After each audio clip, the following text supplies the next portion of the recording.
Salut à tous et bienvenue sur Moto 06. Alors aujourd'hui je suis super heureux de pouvoir vous présenter l'essai de cette Aprilia Tuono V4 Factory 2021. À l'heure où je vous parle, il n'y a aucun média officiel français qui a sorti une vidéo sur cette moto.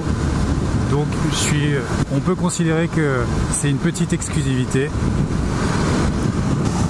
Avant toute chose, j'aimerais que vous me fassiez un immense plaisir, parce qu'il y a 99% d'entre vous qui regardez mes vidéos et qui n'êtes pas abonnés. Donc commencez par vous abonner, ça fait plaisir et ça m'encouragera à continuer à faire des vidéos de qualité.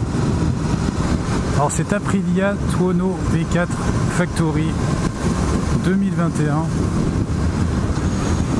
1077 cm3, 175 chevaux, 121 Nm de couple, des freins en 330 mm à l'avant avec des étriers Brembo M50. Donc c'est pas ce qui se fait de plus haut de gamme actuellement puisque c'est les Brembo Stylema, mais autant vous dire que c'est largement suffisant, ça freine très très fort. Donc une moto bien entendu dérivée de sa cousine sportive, la RSV4, et on le sent tout de suite quand on monte à son bord et qu'on prend le guidon. C'est une moto qui a des gènes ultra sportifs, avec un châssis très rigide et un train avant extrêmement précis. Il existe aussi une version RR qui pour 2021 a été plus axée touring. Il y a des petites différences. La version Factory est équipée de suspension Öhlins électronique avec une puce Smart EC 2.0. Et j'essaierai de vous montrer un petit peu plus tard, je vais m'arrêter, l'amplitude de réglage sur cette moto, c'est juste dingue. Donc je sais même pas si quand on achète ce genre de moto, on a vraiment l'utilité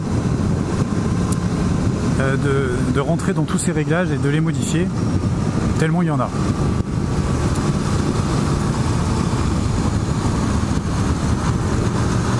Alors la première impression quand je l'ai vue, c'est qu'elle est quand même beaucoup plus jolie en vrai qu'en photo. En photo, je la trouvais un petit peu fade, mais alors en vrai, elle a vraiment de la gueule. Elle est splendide. J'avais eu la chance d'essayer la version Tuono V4 RR en 2015. Et l'architecture moteur d'Aprilia, ce 4 cylindres en V, est juste extraordinaire.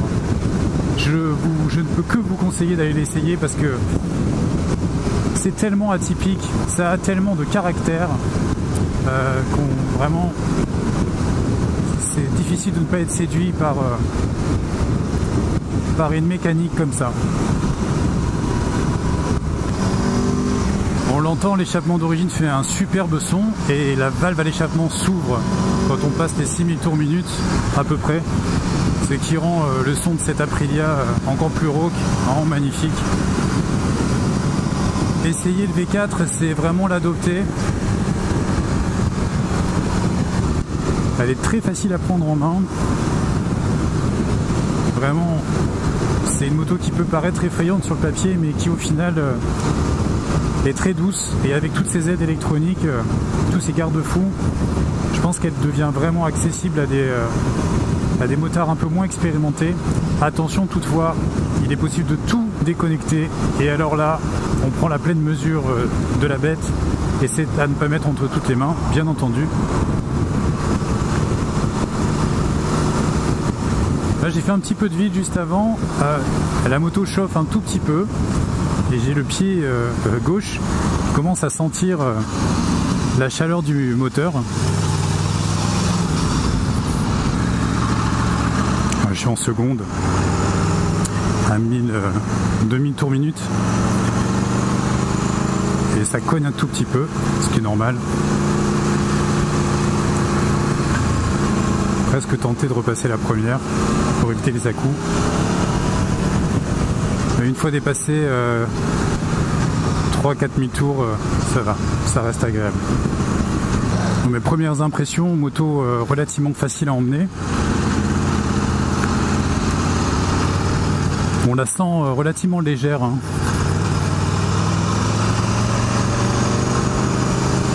Elle est très vive. Et ça se pilote juste d'une légère pression sur le guidon et au cale-pied, un peu comme une sportive.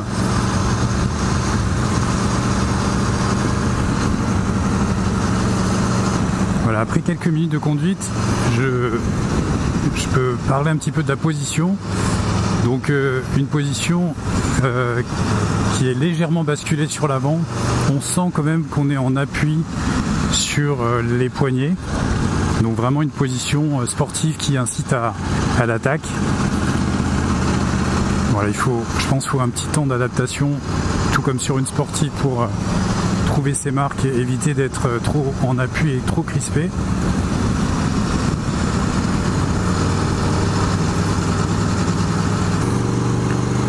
Le tableau de bord est vraiment très lisible, il est en couleur, il est magnifique.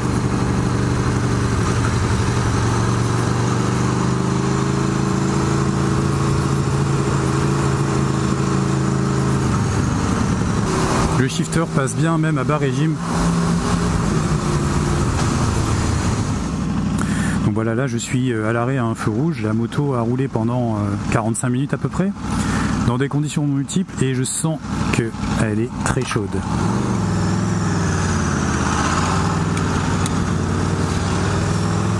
Sachant qu'on n'est pas encore en été, que les grosses chaleurs ne sont pas encore arrivées, j'ose même pas imaginer en plein été être à l'arrêt avec cet engin. Après, il faut dire que ce type de moto, c'est absolument pas fait pour ça. C'est fait pour la piste à la base ou pour les balades sportives, mais il faut rouler quoi. Elle déteste les embouteillages, elle déteste stagner, elle chauffe pas mal. Ça peut aussi donner des à-coups moteurs quand on est à bas régime, donc dans des conditions ville ou circulation. Donc c'est pas du tout fait pour ça. Alors gardez à l'esprit si vous l'achetez. Après, je pense que les motards qui achètent ce type de moto font pas forcément tous de la piste, et même quand on fait de la piste en général, on évite de le faire avec une moto à presque 20 000 €. Et du coup, on l'achète par coup de cœur pour vraiment se faire plaisir. C'est ça, c'est un achat à coup de cœur.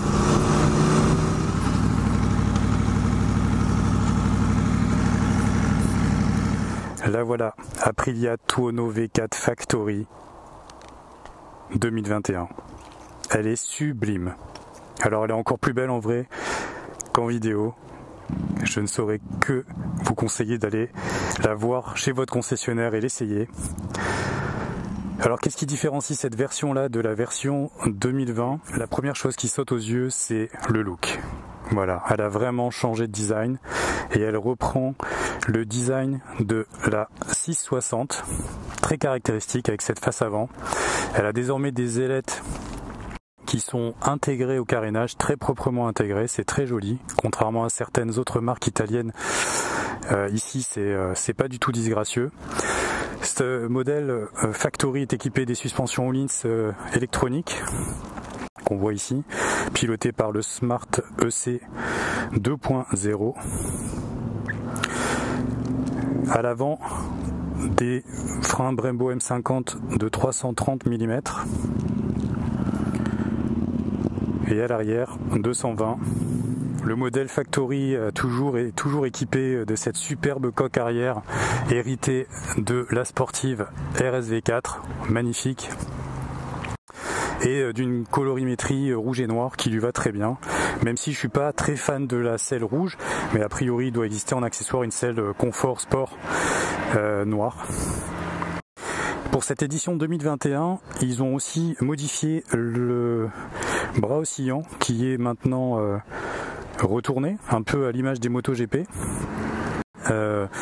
Ils ont mis aux normes bien entendu le système d'échappement de la moto, mais malgré l'échappement d'origine, elle fait néanmoins un superbe son. Et d'ailleurs on le voit, le son change car il y a une valve qui se libère quand on accélère. Elle est aussi équipée d'un nouveau tableau de bord donc un petit peu plus grand que l'ancien. Et ça c'est pas plus mal parce que l'ancien modèle était vraiment très petit et peu lisible à mon goût, et là il est magnifique tout en couleur. Alors il y a aussi une version RR de cette Tuono qui, contrairement à cette version là, se veut un petit peu plus touring. Alors, vous allez la voir en photo. C'est une version un petit peu plus confortable au niveau de sa selle. L'ancrage du guidon est un tout petit peu différent, le guidon est légèrement surélevé. Elle n'a pas la coque arrière de la RS V4 et ni les suspensions pilotées, mais néanmoins elle bénéficie de tous les autres atouts électroniques de cette moto, la centrale inertielle et tous les réglages. La signature lumineuse magnifique. Ah, je vous montre, hein, c'est vraiment c'est une exclusivité cette bécane. Ça fait un moment qu'on l'attendait. On sait que les essais presse ont été faits il y a quelques semaines et on se demande toujours pourquoi il n'y a pas de vidéo officielle publiée par nos magazines français sur internet. Donc là voilà. Donc cette Aprilia Tuono V4 Factory, c'est un moteur de 1077 cm3, 175 chevaux, 121 Nm à 9000 tours minute et un poids assez contenu quand même de 209 kg avec donc tout plein fait et 90% de carburant. C'est le poids mesuré par Aprilia. Une selle d'une hauteur de 825 mm. Moi je fais 1m78 et j'arrive à toucher les deux pieds à plat par terre sans problème. Un réservoir essence de 18 litres. Je vais essayer de vous montrer un petit peu les détails du tableau de bord.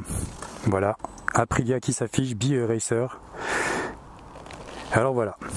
Sur le commodo droite, nous avons donc le coupe-circuit, le démarreur, les feux de position et les feux à LED. Et ici, ce petit bouton-là, pour changer les modes de conduite. Donc nous sommes en sport, je fais une pression, nous passons en utilisateur. Tout est personnalisable sur ce mode. Le mode touring et le mode sport. Ensuite, sur le commodo gauche, les pleins phares en haut. Le régulateur de vitesse ici, la croix multidirectionnelle pour pouvoir naviguer dans les menus, les clignotants, le klaxon et des gâchettes plus et moins qui permettent d'augmenter et de diminuer les valeurs de chacun des paramètres comme l'anti-wheeling, l'anti-patinage, etc., plus ou moins intrusif. Je ne pourrais bien entendu pas vous montrer tous les réglages de cette moto. Je peux juste vous montrer comment est-ce qu'on rentre dans le menu en restant appuyé ici et vous allez vite comprendre. Voilà la bête. Voilà la complexité de l'électronique de cette Aprilia. Il y a une foultitude de réglages et c'est quasiment impossible de tous les connaître par cœur. Je pense qu'il faut quelques semaines pour s'habituer à ça. Mais ça vous laisse imaginer que vous allez pouvoir régler cette moto exactement comme vous avez envie. Ensuite, il manque donc 3 modes. Pour pouvoir rentrer dans ces 3 modes, il faut appuyer sur la flèche de droite. Et là, véhicule, mode race. Donc, on active les modes du mode race. On ressort et vous le voyez, le tableau de bord a changé. Il s'est paré de rouge avec track 1, track 2 et race. Voilà. Donc bien entendu, nous n'allons pas essayer ces modes sur route, parce que tout est désactivé. Donc je vais me remettre en cartographie routière. Pour résumer, une moto à ne pas mettre entre toutes les mains, même si l'électronique et les garde-fous lui permettre d'être accessible à un plus grand nombre de motards, ça reste quand même une moto extrêmement puissante. Et voilà, c'est déjà la fin de cet essai.